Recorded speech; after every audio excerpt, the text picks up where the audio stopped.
Hola a todos, bienvenidos a mi canal. Yo soy Javier Samayoa, sobreviviente de abuso narcisista y autor del libro Durmiendo con Jezabel. Bueno, hoy vamos a iniciar un estudio bíblico con relación al narcisismo, con el objetivo de demostrar que esto no solo se trata de un trastorno de la personalidad, como lo dicen los psicólogos, sino de algo que va más allá. La Biblia nos da pistas de que se trata de algo con un trasfondo demoníaco y satánico. Esta primera parte la he titulado Lucifer, el sello de la perfección. Por favor, si tú no eres creyente, te pedimos respeto a las ideas que vamos a compartir acá. Y bueno, para ello voy a basarme en la lectura de Ezequiel 28:12. Y dice así: Hijo de hombre, dedícale un lamento al rey de Tiro, y dile de mi parte: tú tan lleno de sabiduría y de hermosura perfecta, eras el sello de la perfección. La tradición cristiana cuenta que un ángel de luz en el cielo se rebeló contra su creador, siendo esta la causa principal de su caída. Su nombre era Lucero o Lucifer, que significa el que brilla o el portador de luz. Acá, de acuerdo a este versículo, vemos que ostentaba el sello de la perfección, pues era lleno de hermoso parecer y lleno de sabiduría. Pero su orgullo, ambición y soberbia desmedida terminaron arrastrándolo hasta convertirse en un ser espiritual trastornado, conocido ahora como Satanás, el padre de la mentira, o el Dios de este siglo, dice el Nuevo Testamento. Pero ¿cuál fue la causa principal de su rebelión si se supone que era un ser perfecto y que había sido creado por un Dios perfecto? La respuesta a esa pregunta es un misterio. Sin embargo, la Biblia nos da algunas pautas que nos permiten acercarnos a la verdad y hacer algunas conclusiones. Lo interesante es que al escudriñar particularmente los orígenes de Satanás, descubrimos que el carácter y el modus operandi de este es exacto al modus operandi de los psicópatas narcisistas. Yo personalmente estoy convencido que Satanás es el primer psicópata narcisista del universo y pionero de toda maldad. Desde su rebelión hasta el día de hoy, su fin es desbaratar los planes de Dios y lo hace atacando a la creación humana como una forma desesperada de vengarse de Dios. Acuérdense que él fue expulsado del cielo por rebelarse y por consiguiente haber perdido sus privilegios y su promisión de preeminencia. Ezequiel 28:12 nos revela pues las características propias de este ángel. Era perfecto, sabio y hermoso. Curiosamente, esas ideas son las que están en la mente de todo psicópata narcisista, hombre o mujer. Las repito: perfecto, sabio y hermoso. Estas tres ideas, representan pues el sello de la perfección de estas personas. Vamos a escudriñar una por una. Perfecto, dice. En realidad, para ser honestos, nadie es perfecto, solo Dios. En todo caso, la perfección es un proceso. Todos los seres humanos, al ser creados, vamos hacia la perfección y hacia la madurez hasta que Cristo regrese, dice Filipenses 1:6. El hecho de que este ángel se haya revelado es la evidencia de que no era perfecto como tal. Dios no pudo haber creado una criatura perfecta como él. Jamás lo creado será mejor que el creador. En todo caso, el querubín parecía perfecto o se creyó perfecto en comparación con el resto. Era perfecto, sí, pero por lo que era y representaba en ese momento de la historia en el cielo. Pues acuérdense que él era el guardián del trono de Dios. Era un privilegiado, pues solo él tenía acceso a ese lugar, dice Ezequiel 28:14. Era algo así como la mano derecha del Creador, su hombre de confianza, como decimos aquí. Y su más grande tragedia fue verse como Dios, es decir, mirarse para adentro como un ser perfecto igual a Dios. Su más grande tragedia fue verse a sí mismo como un ser igual a Dios, pero él no era igual a Dios. Él había sido creado por Dios. Entonces esa idea fue la que terminó condenándolo progresivamente a ser un psicópata narcisista, pues él en su momento pues se creía, como repito, único, especial y sin defectos. Una persona que todo el tiempo está asimilándose como un ser perfecto, como el mejor de todos, termina convirtiéndose en una persona tóxica y difícil de simpatizar con el resto. No va a caber en ninguna parte. Para esa persona que se ve a sí mismo especial, perfecta, maravillosa, poderosa, todo el mundo va a estar mal. Solo ellos van a estar bien. Entonces, una persona con esas características se siente con el derecho, digamos, de reclamar atención de los demás, admiración, halago, pleitesía. Y fíjense que esas personas normalmente son personas extremadamente egoístas, hipersensibles y se sienten pues con un alto derecho, por lo tanto, de abusar y de explotar a los demás. Al fin y al cabo son un pedazo de carne, sin alma, sin sentimientos y sin empatía. Las personas con estas características están marcados, pues, como dice Ezequiel 28:12, con el sello de la perfección, como Satanás. Cuando Ezequiel profetizó esta palabra al rey de Tiro, lo hizo convencido por revelación del Espíritu Santo que detrás del poder, la belleza e inteligencia de este rey estaba Satanás. Este rey de Tiro era malvado, orgulloso y avaricioso, y algunos eruditos afirman que posiblemente estaba poseído por Satanás. Y esto cobra más sentido y más aplicación cuando el profeta compara su belleza perfecta con aquel querubín que se reveló en el cielo en su momento y que después se presentó en el huerto del Edén para engañar a Eva. Tanto el rey de Tiro como Satanás se vieron como preciosas obras de arte sin defecto.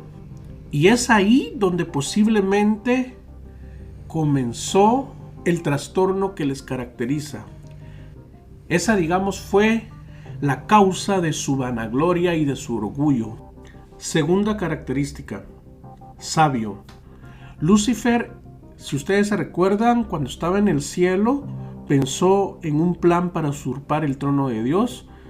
Y esto fue porque sus pensamientos en algún momento le hicieron perder la cabeza. Es decir, falseó la realidad y se autoengañó. Creyó que iba a salirse con la suya, que su sabiduría, que su inteligencia iban a ser mejor que la de Dios.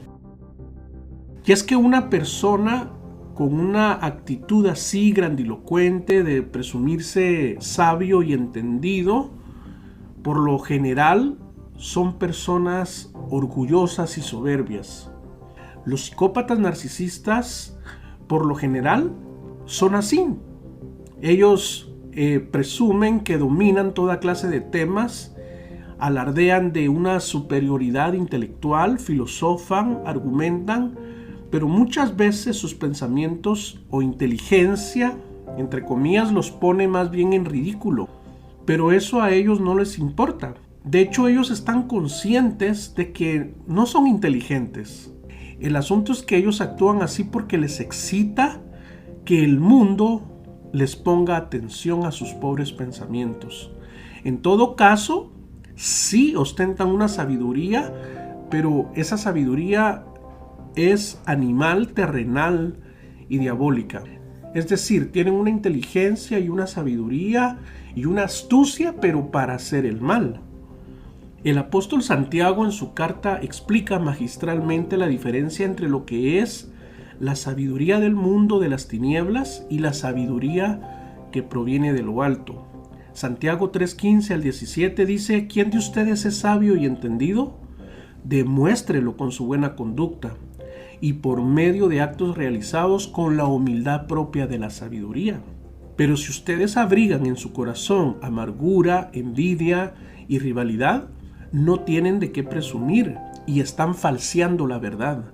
Esta clase de sabiduría no es la que desciende de lo alto, sino que es terrenal, estrictamente humana y diabólica, pues donde hay envidias y rivalidades, ahí hay confusión y toda clase de mal. Pero la sabiduría que viene de lo alto es ante todo pura y además pacífica, amable, benigna, llena de compasión y de buenos frutos, ecuánime y genuina. En conclusión, amigos, existe pues una sabiduría buena y una sabiduría mala. La sabiduría buena produce frutos de amor al prójimo, pero la sabiduría mala produce frutos de maldad. Es así de lógico. La sabiduría buena se produce de un corazón sano, mientras que la sabiduría mala de un corazón herido. Sin lugar a dudas, cuando la semilla del mal germinó en el corazón de este ángel, fue porque ya se había contaminado de orgullo, ambición, celos, codicia. Y esto nos habla de que cuando entra un pecado a nuestra vida, cuando entra un mal pensamiento, automáticamente entra otro y otro y otro. Es como una cadena. Y esto nos habla de cuán importante es cuidar nuestro corazón, porque dice Proverbios 4:23 que el corazón es la fuente de la vida. Sobre toda cosa guardada, guarda tu corazón, porque de él mana la vida, dice. Es un error realmente creerse sabio en nuestra propia opinión, dice también Proverbios 3:7. Los caminos del hombre no son rectos y tampoco seguros, pero los caminos del Señor sí, dice Proverbios 14:12. Tercera característica, hermoso. Cuando el profeta Ezequiel escribió esta palabra, sabía que el rey de Tiro y Satanás tenían muchas cosas en común, incluyendo su belleza física y sus flamantes vestiduras, las cuales reforzaban su orgullo y soberbia. Ezequiel escribió esto: estuviste en el Edén, en el huerto de Dios, tus vestiduras estaban adornadas con toda clase de piedras preciosas, cornalina, topacio, jaspe, crisólito, berilo, ónice, zafiro, carbunclo, esmeralda y oro. Todo estaba cuidadosamente preparado para ti en el día de tu creación.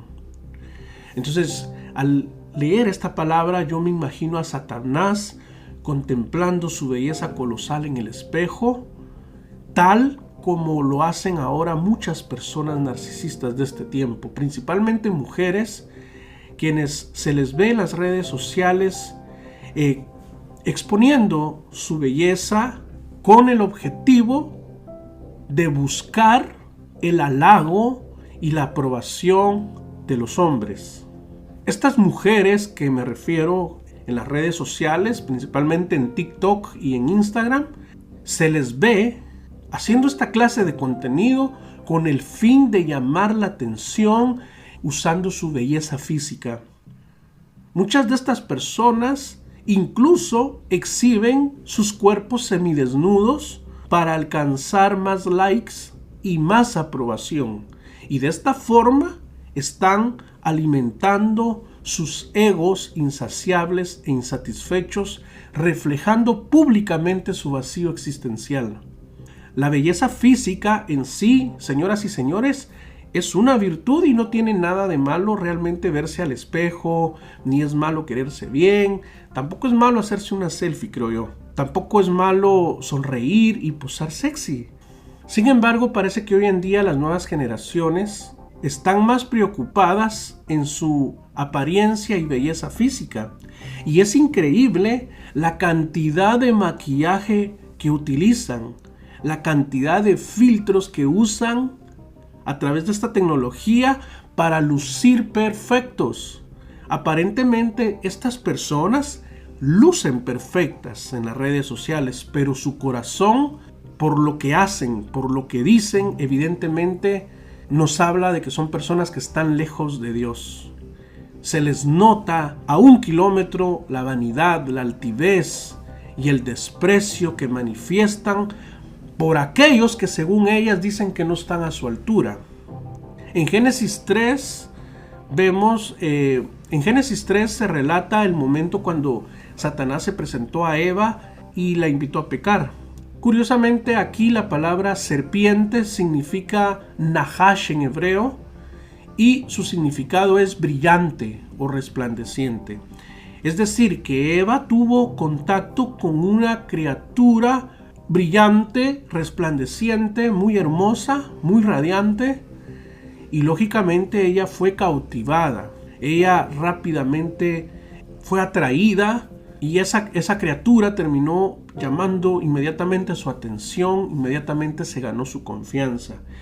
Y esto me recuerda a la primera cita que yo tuve con mi expareja narcisista.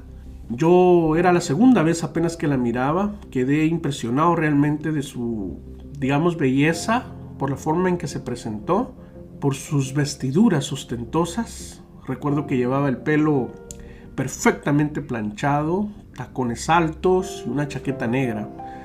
Además, un excesivo maquillaje sobre el rostro y los labios perfectamente delineados de color rojo. Era literalmente otra persona a como yo la había visto la primera vez. Quedé totalmente maravillado de ella, por no decir embrujado. Es como aquella impresión que tienes cuando ves en las revistas a tus artistas favoritos en facha, solo que al revés. Así posiblemente Eva quedó maravillada ante esa imponente criatura, porque dice la Biblia que era, lo vuelvo a repetir, hermosa, perfecta y llena de sabiduría. En ese momento Eva ni siquiera sospechó que estaba ante el mismísimo Satanás. Y así nos sucedió a nosotros. Cuando tuvimos el primer contacto con el psicópata narcisista o la psicópata narcisista, estábamos posiblemente ante esta misma criatura. Las y los psicópatas narcisistas procuran por todos los medios impresionar a todos, pero más lo hacen con sus víctimas después de haberlas elegido cuidadosamente. Si la belleza o la imagen de pronto no son suficientes, van a recurrir a otro tipo de argucias para impresionarte. Por ejemplo, van a usar su estatus económico o social, su carro, su profesión, su arte, sus dones, sus talentos, etc. Lo que ellos quieren es de cierta forma impresionarte y llamar tu atención. Para ese narcisista, estas cosas materiales y subjetivas representan en ese momento sus más preciadas perlas, suficientes para sentirse inflados y con derecho de abusar y de maltratar a quien sea. Entonces, todas estas cosas los hace a ellos sentirse lo suficientemente inflados y con el derecho de abusarte más adelante como se les da la gana. El narcisista vive en una dimensión donde solo él o solo ella se ven resplandecientes, únicos, poderosos y llenos de belleza. Cuando ese ángel en el cielo se vio en esa condición de belleza excesiva, dice la Biblia, que su corazón se enalteció. Ezequiel 28:17. Su corazón se enalteció, es decir, se engrandeció, se exaltó a sí mismo, se vio mejor que su creador y por lo tanto se quiso poner al mismo nivel de Dios. Ese deseo, ese pensamiento o ese sentimiento es lo que está en el corazón de una persona narcisista. Esta criatura era un ángel y al ser invadido con ese sentimiento de grandiosidad, de omnipotencia, hizo que espiritualmente comenzara a degradarse hasta convertirse en un psicópata como fruto de su rebelión. Esto es exactamente lo que ocurre o lo que ocurrió con una persona psicópata narcisista. Se enalteció en algún momento de su vida, se engrandeció, se vio a sí mismo como un pequeño Dios y comenzó a degradarse espiritualmente, convirtiéndose en la persona que ahora es. Vemos pues que el orgullo, la ambición y la soberbia fueron los pecados que vieron la luz en el universo como consecuencia de la rebelión de Lucifer en el cielo. Esto porque en su corazón, como repito, ya se había albergado esto y también la amargura, la envidia y la rivalidad contra Dios. Humana, científica y filosóficamente es inexplicable deducir cómo fue posible que esto sucediera. Lo cierto es que la semilla del mal germinó en el corazón de ese ángel. Y lo cierto es que el mal al final existe y está presente en el mundo de muchas maneras. Cuando Lucifer deseó el trono de Dios y quiso ser como Dios, a pesar de tenerlo todo, manifestó realmente lo que había en su corazón: una ambición desmedida. Quería más poder, más privilegios y más libertades. El profeta Ezequiel comparó en su profecía al rey de Tiro con Satanás, justamente porque el Espíritu Santo ya le había dado el discernimiento, la revelación, las intenciones que habían en el corazón del rey de Tiro. Eran exactamente las mismas intenciones que Satanás tuvo en el cielo cuando se rebeló contra su creador. Para darles un poquito más de contexto, Tiro, que así era el nombre de la ciudad, tenía el mejor comercio del mundo antiguo. Las mercancías de mayor calidad y valor en el mundo entero, gracias a su rey, pues este ostentaba poder, autoridad, inteligencia y riqueza abundante. Era la mayor ciudad de renombre y nobleza del mundo antiguo. Sin embargo, por su orgullo y su ambición, cual psicópata narcisista, gobernó a sus anchas, haciendo de esta ciudad un centro de idolatría, religiosidad e inmoralidad sexual. Este rey se había hecho rico explotando a naciones vecinas. Era un corrupto de primera. Expandió sus riquezas a expensas de otros y en su momento todas sus riquezas las atribuyó a su propia sabiduría y fuerza. Es decir, él no reconoció que todo lo que tenía era porque Dios se lo había dado. En otras palabras, él se hizo un pequeño Dios, pero lleno de iniquidad. Rico, pero al mismo tiempo miserable. Era físicamente hermoso, pero con un corazón altanero. Era un buen negociante, pero tramposo y amador del dinero. Era sabio, inteligente, pero como repito, para hacer el mal a los demás. Es aquí entonces cuando se levanta Ezequiel para profetizar la destrucción total de Tiro, la cual se cumplió parcialmente por Nabucodonosor y finalmente por Alejandro Magno. Tiro simboliza pues el deseo de Dios de destruir el orgullo pecaminoso y la ambición desmedida. Bueno, vamos a dejar el estudio acá, esperando que esta palabra haya sido de ayuda, de bendición para tu vida.